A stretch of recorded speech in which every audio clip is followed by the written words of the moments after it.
Good evening, ladies and gentlemen. We are tonight's entertainment.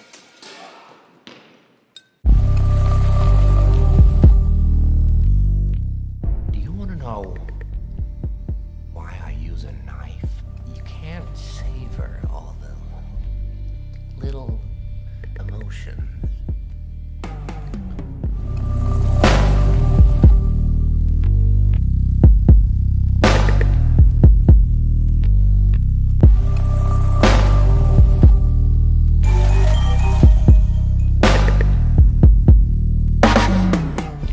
Turns to me and he says, "Why so serious?" I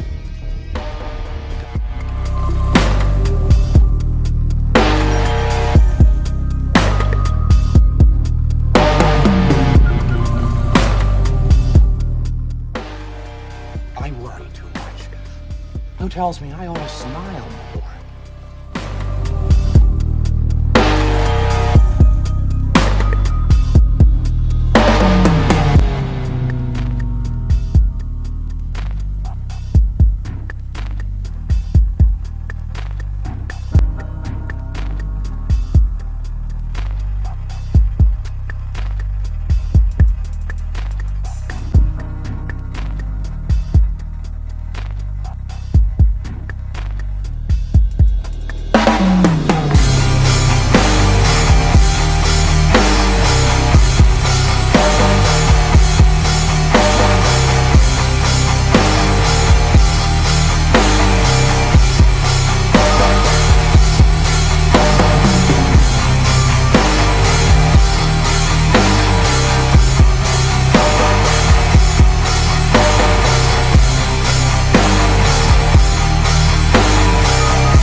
Tonight's feature is another knife from my personal collection, a knife that I've owned for 8 years or more, the Asheville Steel Paragon ATK-10 Damascus.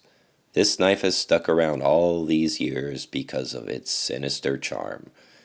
I can't really tell you that a single Action OTF is the most convenient thing since they're two-handed closing. In today's market, most people are using double action, which means not just a deployment button, but a sliding switch that allows you to open and close the knife one-handed. This, of course, is a great advantage if you're going to use the knife every day with all one-handed operation. Therefore, practicality was not really what I had in mind when I bought this knife. It's just badass, and sometimes that's all that's required. The ATK-10 has a bit of evil charm. The dagger profile double-edged blade is so symmetrical and generous in length at 3.6 inches with a 3.5 inch cutting edge. The blade thickness remains at 0.11 inches thick, and the well-chamfered handle is also generous at 5.1 inches in length with a thickness of 0.5 inches, allowing a multitude of end users to feel comfortable when holding on to this relatively light aluminum handle. Although the advertised weight is 4.2 ounces, I actually came out with 3.9 on mine. You may have noticed in the opening there was a lot of references to Heath Ledger's Joker character, and you may have noticed he's been holding on to a similar knife to the Paragon. And you'll even see some YouTube channels mention this knife used in the movie, but let me clear the records up. Heath Ledger used a fairly inexpensive Smith & Wesson Extractor 1600, which arguably resembles the original credit to this design, the custom Dalton Cupid. Either way, it has that Joker vibe, and it just seems to have an inspiration from this character or movie. So meet your maker. Unfortunately, I wasn't able to acquire that much information on Asheville Steel Paragon Knives. However, I've owned more than one. I found the Warlock, a knife design which I always thought was super interesting and definitely noteworthy, maybe a little dangerous to the novice. The good old Warlock gravity knife. It ended up getting sold because it was just too ridiculous to carry anywhere, anytime here in California. It just resembled a metal prison shank, guaranteed jail time for sure. Although I've been seriously flirting with the idea of the Warlock Sorcerer Premium Edition, which is a titanium, more premium version. So Asheville Steel Paragon Knives. It's a family-owned and operated knife brand from, well, you guessed it, Asheville, North Carolina. It's ran by Robert Anderson, who took it over in 2006. I've been aware of this knife brand for quite a while. It's not the most popular brand out there, but they've been producing knives forever, and you kind of see them everywhere. They tend to mostly do single action OTFs and gravity knives, some automatics though, and a few manual folders as well. Most are at a very affordable level. Material-wise, you're going to find the most common household stuff, aluminum, titanium, S30V, etc. But every so often, they do experiment with Damascus as well. ATK-10 was later on renamed the Para-X, which is slightly easier to remember and say. You can check out their website for more information on different models, including this WTF gigantic OTF. I really like this model the best out of their whole line. It's the right size for me at an overall 8.87 inches, and it seems to be in my sweet spot and plenty of knife. The blade is a semi-traditional dagger double-edge profile. It's been hand ground by Eddie White, and it's made of 15N20 and 1095 ladder pattern Damascus. It's comprised of a 220 layer billet of high carbon steel Damascus. And here's Samantha, the Paragon girl, to tell you a little more about these blades. Hi, I'm Samantha, the Paragon girl, and this is the new Para-X OTF. We have for our blade a 220 layer, 15N20, 1095 carbon Damascus with a ladder and wave type pattern. This blade has been hand ground specifically for us here at Asheville Steel by one of our master knife makers, Eddie White.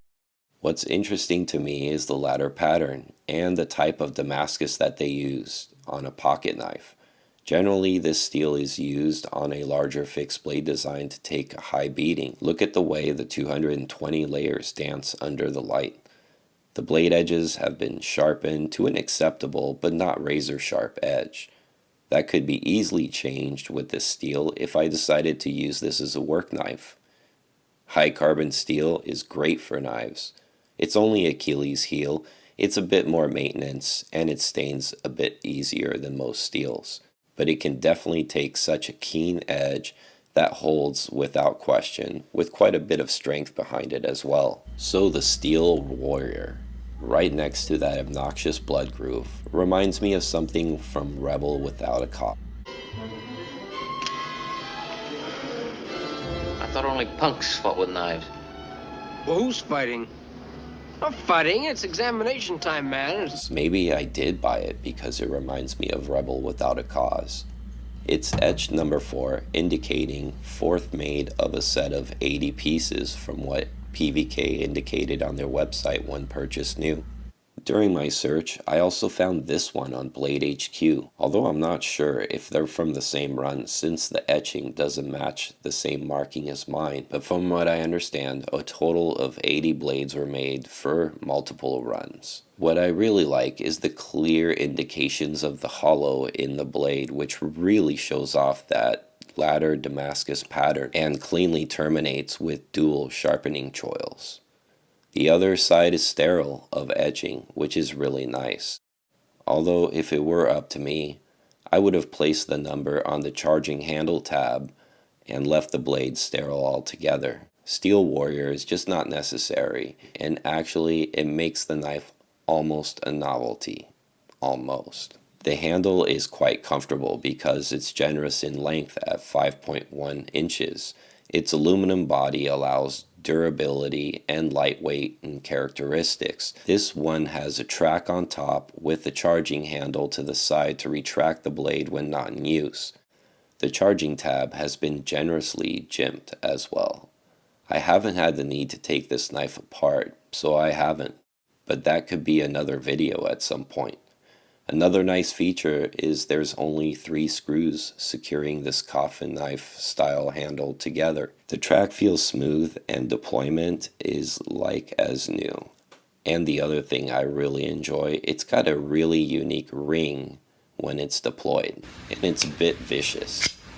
The handle has some areas machined out for additional traction throughout. The deployment switch sits on top and center of the handle for easy access for your thumb, and uses a traditional button lock style switch. Below that is a sliding lock button. This allows safe carry in the pocket, but it also allows the knife to be locked open when deployed. The machining and the black coating on the handles are nice and smooth to the touch, and the coating has a slight sheen to it under the right light, and seems very durable for everyday use. I'm impressed with the chamfering as well, keeping the knife very comfortable under heavy grip. Last is the clip. I think there are better solutions, but it works. I like the look of it. Its recessed stainless steel clip is keyed into the handle, which means there's no wiggle. The clip itself looks cool in its shape. It works well with blue jeans, as you can see, and with the smooth coating of the handles, it's easy to slide in and out of the pocket. But I've found that the ATKO doesn't quite work as well in the thicker jeans material, and it requires two-handed holstering at times. Overall, it gets a B. Not a terrible clip, but not the best choice either. So let's wrap this one up. What's the idea and purpose of this thing? To me, it's just a badass looking knife, and it reminds me of Batman's Joker character. What's cool is it's not a toy or a cheap replica. It's a real knife, and it's a limited production version, and to me, that's pretty damn cool. From the long-term ownership, I've learned that Paragon knives are well constructed and continue to function over many years. I've done zero maintenance to this knife because I've never had to, other than oiling the blade. The Damascus blade has a unique steel choice for a pocket knife, and the ladder pattern looks quite unique from an expensive high-end billet of Damascus. The etching is also a bit much for my taste. I like the handle and appreciate that it can fit most hands very well. It's pretty lightweight at sub 4 ounces, and it's almost a 9-inch overall knife. It works well in the pocket because it has a slim profile, and it fits well. The clip retention is good, but can be a bit fiddly to get into the pocket. It's a good knife. Why don't I call it a great knife? Well, that's because of the inconvenience of a single action two-handed closing operation. Where it shines, though, is the aesthetics and the build quality. I also appreciate how they were able to pull off the optical illusion of an adequate blade length to handle ratio, as well as keeping it all symmetrical. Another thing to attribute to this knife is the blade play is almost non-existent on this one. Much better than what you would typically find on a double action such as an Ultratech, due to less moving parts, and a really snug fitment as well. The hand ground blade really puts this version much more closer to like a Marfion Custom with the level of attention that it has. It's not the most convenient knife out there, but it's damn cool. There's no doubt about that. And sometimes cool is all it really needs to be. Don't forget to check me out also on EDC Hour with Dirk and Alex, where you can meet knife makers, YouTubers, and enthusiasts alike. Also, don't forget to hit the sub button. I want to see this mother grow. Hit the bell to catch me on every episode, and until then, this is the Watch and Cut channel, out.